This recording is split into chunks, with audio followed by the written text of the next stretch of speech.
नमस्कार दोस्तों, राज स्टोरीज में आपका स्वागत है।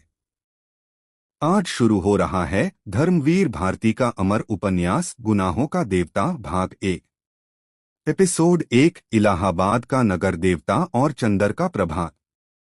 आराम से सुने, सब्सक्राइब करें और बेल दबाएं। चलिए शुरू करते हैं।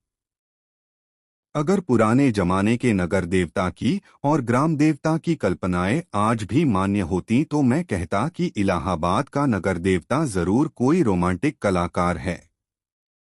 ऐसा लगता है कि इस शहर की बनावट, गठन, जिंदगी और रहन-सहन में कोई बंधे बंधाए नियम नहीं, कहीं कोई कसाव नहीं। हर जगह एक स्वच्छंद खुशी, एक बिखरी हुई सी अनियमितता। बनारस की गलियों से भी पतली गलियां और लखनऊ की सड़कों से चौड़ी सड़कें। यॉर्कशायर और ब्राइटन के उपनगरों का मुकाबला करने वाले सिविल लाइंस और दलदलों की गंदगी को मात करने वाले मोहल्ले। मौसम में भी कहाँ कोई सम नहीं, कोई संतुलन नहीं। सुबह मलयज, दोपहरें अंगारें तो शामें रेशमी। धरती ऐसी कि सहारा के रेगिस्तान की तरह बालू भी मिले, मालवा की तरह हरे भरे खेत भी मिलें और उसर और परती की भी कमी नहीं। सचमुच लगता है कि प्रयाग का नगर देवता स्वर्गकुंजों से निकलवासित कोई मनमौजी कलाकार है, जिसके सृजन में हर रंग के डोरे हैं। और चाहे जो हो, मगर इधर क्वाकात्यर्क तथा उधर वसंत के बाद और होली के बीच मौसम से इलाहाबाद का वातावरण नेस्टेंशियम और पलाश के फूलों से भी ज्यादा खूबसूरत और के बौरों की खुशबू से भी ज्यादा महकदार होता है। सिविल लाइंस हो या अल्फ्रेड, गंगातट हो या खुसरूबाग, लगता है कि हवा एक नटखट दोशीजा की तरह कली के आंचल और लहरों के मजाज से छेड़खानी करती चलती है। और अगर आप सर्दी से बहुत नहीं डरते तो आप जरा एक ओवरकोट डालकर सुबह सुबह घूमने निकल जाएं तो इन खुली हुई जगहों की फिजा इठलाकर आपको अपने जादू में बांध लेगी। खासतौर से पौ फटने के पहले तो आपको एक बिल्कुल नई अनुभूति होगी। वसंत नए नए मौसमी फूलों के रंग से मुकाबला करने वाले हल्के सुनहले बाल सूरज की अंगुलियां सुबह के राजकुमार के गुलाबी वस्त्र पर बिखरे हुए भंवराले गेसुओं को धीरे धीरे हटाती जाती हैं और धीरे धीरे सुनहरी तरुणाई बिखर पड़ती है।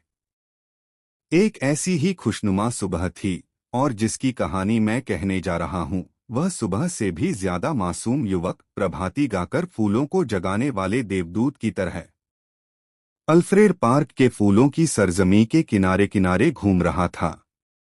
कत्थई स्वीट पी के रंग का पश्मीने का लंबा कोट, जिसका एक कॉलर उठा हुआ था और दूसरे कॉलर में सरोवर की एक पत्ती बटन होल में लगी हुई थी। सफेद मक्खन जीन्स की पतली पैंट और पैरों में सफेद जरी की पेशावरी सैंडल, भरा हुआ गोरा चेहरा और ऊंचे चमकते हुए माथे पर झूलती हुई एक रूखी भूरी लट।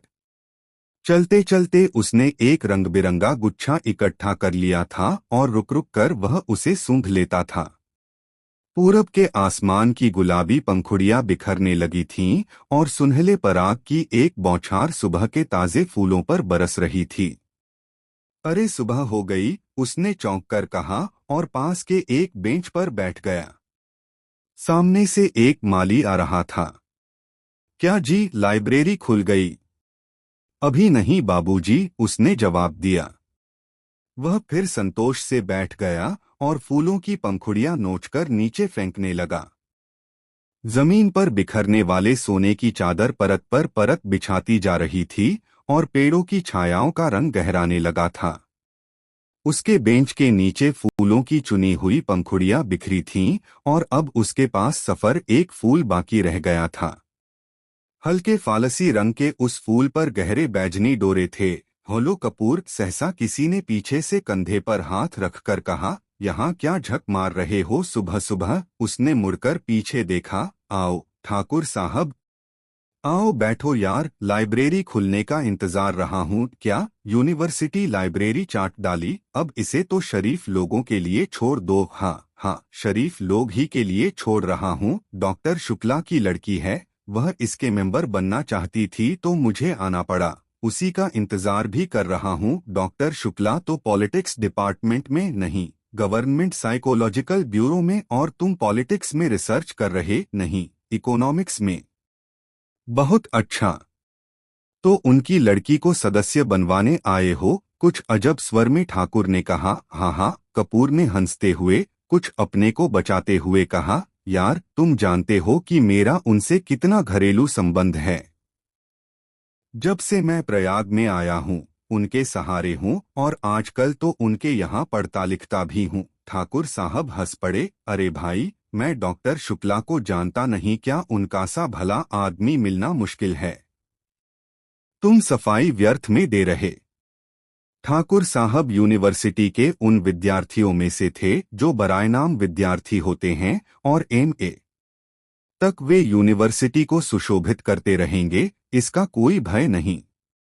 एक अच्छे खासे रुपए वाले व्यक्ति थे और घर के ताल्लुकेदार। हंसने फप्तियां कसने में मजा लेने वाले, मगर दिल के साफ, निगाह के सच्चे। बोलते, एक बात तो मैं स्वीकार करता हूं कि तुम्हारी पढ़ाई का सारा श्रेय शुक्ला को है। तुम्हारे घर वाले तो कुछ खर्चा भेजते नहीं। नहीं, उनसे अलग होकर आया था। समझ लो कि इन्होंने किसी न किसी बहाने मदद की है। अच्छा, आओ तब तक लोटस पॉन्ड, कमल सरोवर तक ही घूम लें। फिर लाइब्रेरी भी खुल जाएगी। दोनों उठकर एक कृत्रिम कमल सरोवर की ओर चल दिए जो पास ही में बना हुआ था। सीढ़ियां चढ़कर ही उन्होंने देखा कि एक सज्जन किनारे बैठे कमलों की ओर एकटक देखते हुए ध्यान में तल्लीन हैं। छपकलू से दुबलपतले बालों की एक लट माथे पर झूमती हुई, कोई प्रेमी है या कोई फिलॉसफर है? देखा ठाकुर, नहीं यार, दोनों से निकृष्ट कोट के जीव हैं, ये कवि हैं। मैं इन्हें जानता हूं। ये रविनाथ बिसारिया हैं। एमए में पढ़ता है। आओ मिलाए तुम्हें। ठाकुर साहब ने एक बड़े से घास का तिनका तोड़कर पीछे से चुपके से जाकर उसके गर्दन गुदगुदाई। बिसारिया चौंक उठा, पीछे मुड़कर देखा और भड़क गया। यह क्या बदतमीजी है? ठाकुर साहब,